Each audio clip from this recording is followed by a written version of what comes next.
नमस्कार, मी मनाली आणि आपण पाहतोय निवडणुकीचा हा महासंग्राम। दिवसेंदिवस राजकीय घडामोडी आपल्याला वाढताना दिसतायत, तर लोकसभा निवडणुकीची रंगत जी आहे ती अधिकच वाढत चालली आहे। महाराष्ट्रात बसपा आणि सपाची आघाडी होण्याची शक्यता जी आहे आपण पाहतोय। आत्ताची ही महत्त्वाची ब्रेकिंग बातमी येते ती म्हणजे प्रकाश आंबेडकरांचा पवारांवर गंभीर आरोप आहे।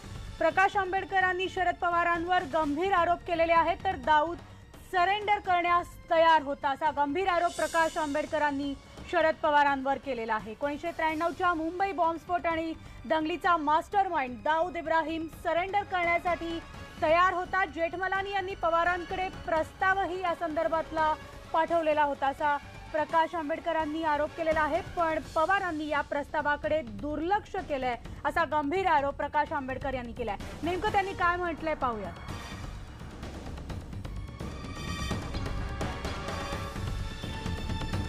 निवडणुकीच्या तोंडावरती प्रकाश आंबेडकर यांनी पुन्हा एकदा शरद पवार यांच्यावरती गंभीर आरोप केलेले आहेत। काय नेमके आरोप केले आपण ते त्यांच्याकडून जाणून घेऊया। साहेब, तुम्ही लोकसभा निवडणुकीचा आता संपूर्ण रणधुमाळी उडालेली आहे, काय नेमकं तुम्ही आरोप केले? सर, मी आरोप केलेले नाहीत, मी आजही सांगतोय।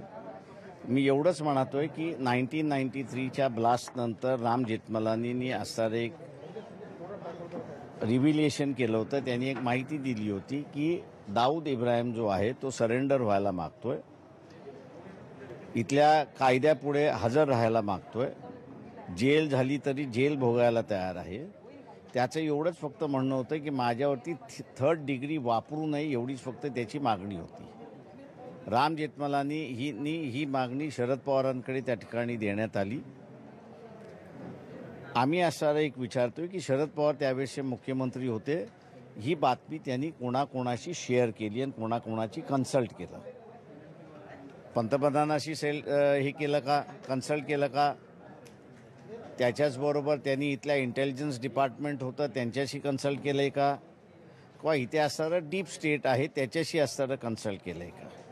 आणि त्यांनी जर हे कन्सल्ट केलं नसेल तर का कन्सल्ट केलं नाही, हा त्याच्यातला महत्त्वाचा प्रश्न आहे। कारण का पोर्चुगलवरनं आपण असणारा एक आरोपी आणला, त्यावेळेस पोर्चुगलच्या सरकारला आपण शब्द दिला की तो दोषी सापडला तर त्याला फाशी दिल्या जाणार नाही। तेव्हा राम जेठमलानीची ही ऑफर नाकारण्यात का आली, हा आजचा महत्त्वाचा प्रश्न आहे। पुलवामाच्या बॅकग्राऊंडवरती हा महत्त्वाचा असं मी मानतोय। पाकिस्तानमधनं असणारा हमले निश्चितपणे त्या ठिकाणी होत आहेत आणि या देशाचं खऱ्या अर्थाने राजकीय चारित्र्य राजकीय पक्षांचं आणि राजकीय नेत्यांचं लोकांसमोर आलं पाहिजे। ह्या दृष्टीने आम्ही हा प्रश्न उपस्थित केलेला आहे की जेणेकरून येणारा पंतप्रधान हा स्वच्छ असेल आणि त्याची एक क्लॅरिटी असेल असं आम्ही त्या ठिकाणी मानतो। दुसरं असं, आणि आत्ताच एक ब्रेकिंग बातमी येते, तर बातमी आहे राधाकृष्ण विखे पाटलांनी राजीनामा दिलेला आहे। आपण पाहतोय आत्ताची ही महत्त्वाची घडामोड आपल्या समोर येते ती म्हणजे राधाकृष्ण विखेंचा विरोधी पक्षनेतेपदाचा त्यांनी राजीनामा दिलेला आहे। राधाकृष्ण विखे पाटलांनी विरोधी पक्षनेतेपदाचा राजीनामा दिलेला आहे। आपण पाहतोय आत्ताची ही महत्त्वाची राजकीय घडामोड आपल्या समोर येते ती म्हणजे राधाकृष्ण विखे पाटलांनी आपला राजीनामा दिलेला आहे। विरोधी पक्षनेतेपदाचा राजीनामा दिल्याची माहिती आपल्या समोर येते आणि या संदर्भात अधिक माहिती घेऊयात। आमचे प्रतिनिधी प्रशांत लीला रामदास आपल्यासोबत आहेत। प्रशांत, आपण पाहतोय अनेक राजकीय घडामोडी घडतायत, त्यातच आता राधाकृष्ण विखे पाटलांनी आपला राजीनामा सुपूर्द केलेला आहे, काय अधिक माहिती? अत्यंत मोठी बातमी आहे महाराष्ट्रातल्या राजकारणातील। ज्या पद्धतीने सुयश विखे यांनी भारतीय जनता पक्षात प्रवेश केला होता, त्यानंतर खास करून राधाकृष्ण विखे पाटील यांच्या भूमिकेवरती प्रश्नचिन्ह निर्माण झाले होते। या संदर्भात केंद्रीय नेतृत्वाने देखील अनेकदा प्रश्नचिन्ह उपस्थित केले। शेवटी आज राधाकृष्ण विखे पाटील जे विरोधी पक्ष नेते आहेत आपल्या महाराष्ट्र विधानसभेमध्ये, त्यांनी आपल्या पदाचा राजीनामा दिला आहे। या संदर्भात लवकरच हायकमांड म्हणजे राहुल गांधी, सोनिया गांधी आणि प्रियंका गांधी निर्णय घेणार आहे। आणि महत्वाचं म्हणजे ज्या पद्धतीनं बघितलं जात आहे की खास करून ज्या पद्धतीनं विखेंच्या या राजीनाम्याच्या मुद्द्याने, विखेंच्या प्रवेशाच्या मुद्द्यावरून संपूर्ण राजकारणामध्ये ज्या पद्धतीनं काँग्रेसची नाचक्की होत होती, कारण की अनेकदा राष्ट्रवादी काँग्रेस पक्ष आणि काँग्रेसची आघाडी होत झाल्यानंतरही यांचा प्रश्न सुटला नाही, त्यावरून एकीकडे केंद्रीय नेतृत्व नाराज होतं आणि दुसरीकडे ज्या पद्धतीनं राधाकृष्ण विखे पाटील यांच्या भूमिकेवरती प्रश्नचिन्ह निर्माण करण्यात आले की त्यांचा मुलगा आपल्या विरोधी पक्षाच्या खास करून भारतीय जनता पक्षाच्या प्रवेश कसा करू शकतो, याही यावरही प्रश्नचिन्ह निर्माण झाले होते की सुरेश विखे पाटलांना जर दुसरं काही हवं होतं तर ती चर्चा करायला हवी होती, पण थेट भारतीय जनता पक्षात प्रवेश घेणे हे पक्षविरोधी आहे. आणि या संदर्भातली चर्चा झाल्यानंतर शेवटी राधाकृष्ण विखे पाटील यांनी आपल्या पदाचा राजीनामा दिला आहे आणि या संदर्भात लवकरच हायकमांड आपला निर्णय घेईल आहे. स्टुडिओ आपण पाहतोय आत्ताची ही सगळ्यात महत्वाची बातमी येते ती म्हणजे महाराष्ट्र राजकारणामध्ये आता एक मोठी घडामोड घडलेली आहे. विरोधी पक्ष नेतेपदाचा राजीनामा राधाकृष्ण विखे पाटलांनी दिलेला आहे. खरं तर सुजयच्या मुद्द्यावरून काँग्रेस हायकमांड आणि राहुल गांधी यांच्यामध्ये नाराजीचा सूर होता, तर सुजयचा मुद्दा व्यवस्थित न सोडवल्याची भावना सुद्धा हायकमांडनं दर्शवली होती आणि म्हणूनच राहुल गांधी, मल्लिकार्जुन खरगे आणि शरद पवारांची एकत्रित बैठकही झाली. मात्र आत्ताची जी ही लेटेस्ट अपडेट जी आहे, घडामोड आहे, ती म्हणजे राधाकृष्ण विखे पाटलांनी राजीनामा दिलेला आहे आणि या संदर्भात अधिकृत घोषणा जी आहे ती काँग्रेसकडनं काही वेळातच कळवण्यात येणार आहे. आपण पुन्हा एकदा जाऊयात. आमचे प्रतिनिधी प्रशांत लीला रामदास आपल्यासोबत आहेत. प्रशांत, आपण पाहतोय की सुजयचा मुद्दा व्यवस्थित न सोडवल्यामुळे हायकमांड नाराज असल्याची सुद्धा माहिती मिळत होती आणि याच सगळ्या कारणामुळे राहुल गांधी, मल्लिकार्जुन खरगे, शरद पवारांची बैठक देखील झाली होती आणि या बैठकीचे पडसाद जे आहेत तेच कुठेतरी उमटताना दिसत आहेत आणि म्हणूनच आता राधाकृष्ण विखे पाटलांनी राजीनामा दिलाय अशी देखील चर्चा सुरू झाली आहे. बरोबर आहे. गेल्या काही दिवसापासून अशोक चव्हाण हे दिल्लीत होते आणि महत्वाचं म्हणजे ज्या पद्धतीने स्क्रीनिंग कमिटीच्या बैठकी सुरू होत्या, लोकसभा निवडणुकीच्या उमेदवारांचा निर्णय होत होता, पण या दरम्यान ज्या पद्धतीनं प्रथमतः राधाकृष्ण विखे पाटील अनेकदा बैठकीला उपस्थित राहायचे, पण गेल्या काही दिवसामध्ये त्यांनी बैठकीला गैरहजेरीला सुरुवात केली. यावरून त्यांच्या भूमिकेवरती प्रश्नचिन्ह निर्माण झाले. सोबतच राष्ट्रवादी काँग्रेस पक्षाच्या दोन महत्वाच्या ज्या सभा होत्या, ज्या राष्ट्रवादी काँग्रेस आणि काँग्रेसच्या वतीने आयोजित करण्यात आल्या होत्या, त्या दोन्ही सभांमध्ये राधाकृष्ण विखे पाटील यांनी राधाकृष्ण विखे त्या सभांकडे फिरकली नाहीये. यावेळी त्याच्याकडे भूमिकेवर प्रश्नचिन्ह निर्माण झालं होतं आणि सोबतच ज्या पद्धतीनं भारतीय जनता पक्षामध्ये गाजावाजा सहित सुरेश विखे पाटील यांनी प्रवेश केला, या सर्व पार्श्वभूमीवरती बहुतांश केंद्रीय नेतृत्व राधाकृष्ण विखे पाटलांच्या भूमिकेवर नाराज झालं होतं आणि दुसरीकडे ज्या पद्धतीनं त्यांनी स्पष्ट केलं होतं की मी माझी भूमिका हायकमांडकडे मांडेल आणि त्याच पद्धतीने ते दिल्लीत आले होते. त्याने सोनिया गांधीकडे आपली भूमिका मांडली, राहुल गांधीकडे आपली भूमिका मांडली. दोघांनी बैठकीमध्ये भूमिका मांडल्यानंतर या संदर्भात निर्णय घेण्याचा जवळपास निश्चित झालं होतं. पण ज्या पद्धतीनं त्यांच्याकडून राजीनामा घेण्यात आलेला याचा अर्थ असा होतो की आता राधाकृष्ण विखे पाटील यांच्याकडे विरोधी पक्षपद राहणार नाही आणि विधानसभेचं विरोधी पक्षपद कुठल्या दुसऱ्या व्यक्तीकडे जाईल अशी शक्यता व्यक्त केली जाते. पण महत्वाचं म्हणजे ज्या पद्धतीनं चर्चा होती की एकीकडे ज्या पद्धतीनं हा सगळा राजकीय खेळ सुरू होता, त्याच दरम्यान आज राहुल गांधी आणि खास करून शरद पवार यांची एक अत्यंत महत्वाची बैठक झाली. या बैठकीमध्ये जर हा मुद्दा चर्चेला गेला आणि ज्या पद्धतीनं राहुल गांधींनी नाराजी व्यक्त केली ती संपूर्ण याच्या प्रक्रियेवरती आणि ज्या पद्धतीनं ही सगळी राजकीय वाटचाल झाली होती आणि ज्याच्यामध्ये ज्या पद्धतीनं राधाकृष्ण विखे पाटील कुठेतरी यांचं चुकतंय असं तर निदर्शनास येत होतं आणि ज्या पद्धतीने त्यांचा मुलगा गाजावाजा करून प्रवेश प्राप्त केला होता, या सगळ्या पार्श्वभूमीवरती आत्ताची ही महत्वाची बातमी आहे की राधाकृष्ण विखे पाटील यांनी हायकमांडकडे आपला राजीनामा सोपवला आहे आणि लवकरच या संदर्भात हायकमांड निर्णय घेणार आहे.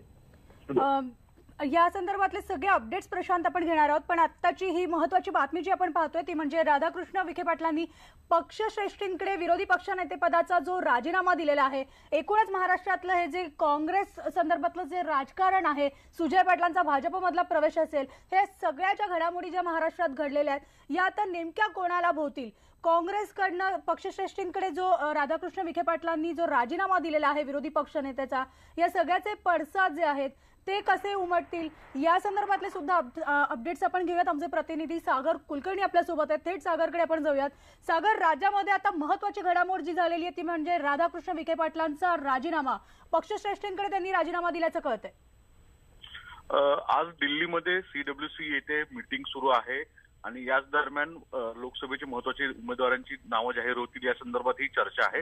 अशाच वेळी राज्यातले विरोधी पक्ष नेते विखे पाटील यांनी राजीनामा दिल्याची चर्चा जोरदार सुरू दिल्लीत असतानाच स्वतः विखे पाटील यांना न्यूज 18 लोकमतच्या वतीने विचारण्यात आलं असता त्यांनी मात्र या वृत्तास खंडन केलेलं आहे. त्यांनी स्पष्ट सांगितलेलं आहे की मी कोणत्याही म्हणजे विरोधी पक्ष पदाचा राजीनामा दिलेला नाही. ही जी चर्चा आहे ही अत्यंत वेगळ्या पद्धतीची आहे. कदाचित यामागे कोणतं इतर राजकारण सुद्धा असू शकतं. त्यांची स्पष्ट भूमिका आहे, विरोधी पक्ष पदाचा राजीनामा मी अद्यापही दिलेला नाही.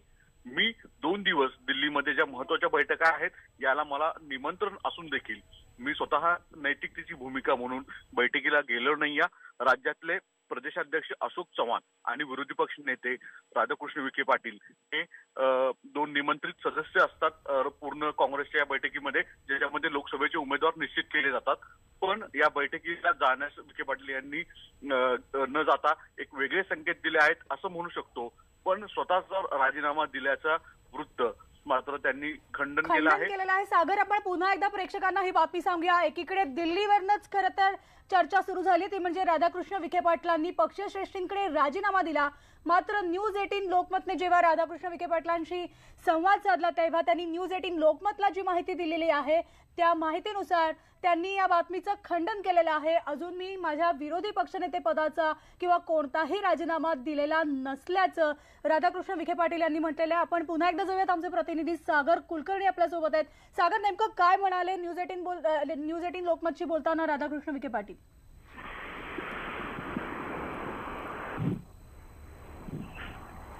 विरोधी पक्ष नेते पदाचा राजीनामा दिल्याची नेमकी याबाबत काय भूमिका आहे? तुम्ही विरोधी पक्ष पदाचा राजीनामा दिला आहे का याबाबत? तर आता देशात लोकसभा निवडणुकीचे पडघम वाजतायत आणि आता जाऊयात प्रियांका गांधीच्या गंगा यात्रे. कारण प्रयागराज येथून सुरू झालेल्या प्रियांका गांधीच्या गंगा यात्रेचा आजचा दुसरा दिवस आहे. यावेळेस त्यांनी केंद्र आणि राज्य सरकारवर टीकेची झोड उठवली आहे. सरकार फक्त प्रचार आणि मोठ्या घोषणा करण्यात व्यस्त आहे, तर जनता मात्र निराश आणि हताश असल्याची टीका त्यांनी केली आहे. 70 वर्षांमध्ये काय केलं यापेक्षा तुम्ही 5 वर्षात काय केलं हे जाणण्यात लोकांना रस असल्याचं देखील त्यांनी म्हटलंय. तर या यात्रेदरम्यान प्रियांका गांधी स्थानिक लोक मंदिरांना भेटी देत आहेत. आज त्यांनी सीतामढी मंदिराला देखील भेट दिली.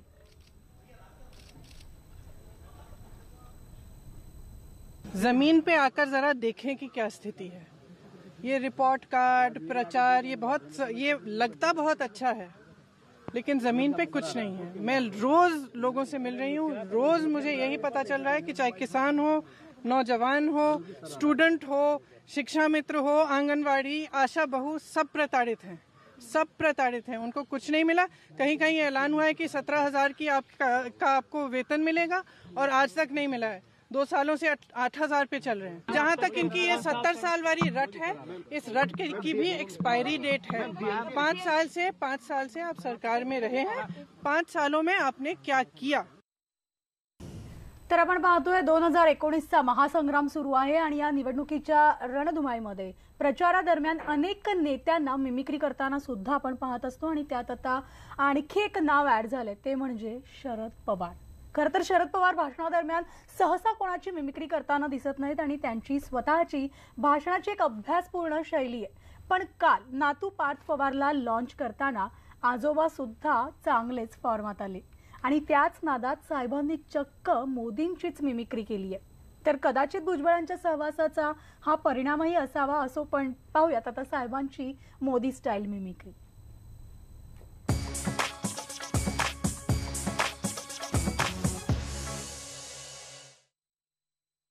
ज्यांनी आयुष्यामध्ये लहानपणी आम्ही कागदाचं विमान एकमेकाला मारायला करायचो, ते विमानसुद्धा कागदाचं ज्यांनी केलं नाही त्याला लष्कराची देशाच्या संरक्षणाच्यासाठी आवश्यक असलेल्या विमान निर्मितीचा अधिकार देऊ शकला. न खाऊंगा न खाने दूंगा. कहाँ गया बताइए. 350 की कीमत 1650 कैसे हो गई? किसने खाया? दाल में कुछ गड़बड़ है. ये बात साफ हो गई है देश के सामने. पण हे सांगायला तयार नाहीत. अजितने मगाशी सांगितली एक गोष्ट मला काही आवडली नाही. स्वच्छ सांगतो, मला आवडली नाही. अजितने काय सांगितलं माहिती आहे? या वयात सुद्धा साहेब फिरतात. अरे मी काय म्हातारा झालो काय? हा या वयात झालं तुला नाही ते काय सांगतं? अरे या राज्यामध्ये देशामध्ये परिवर्तन झाल्याशिवाय हा महाराष्ट्राचा सुपूर्त गप्प बसला. सबंध देशामध्ये फिरू. हाय ठीक आहे, काही ना काहीतरी कुठं अपघात झाला, कुठं पायाला काय झालं, ठीक आहे काय त्याच्यात? हां मी हे नाही सांगलं 56 इंच छाती आहे, पण मी हे सांगणार आमच्या मनगटात रग आहे, आमच्या डोक्यात रग आहे. या देशामध्ये परिवर्तन करून सर्वसामान्य माणसाच्या हिताची जपणूक करणारी एक राज्यकर्ते या ठिकाणी आणल्याशिवाय आम्ही स्वस्थ बसणार नाही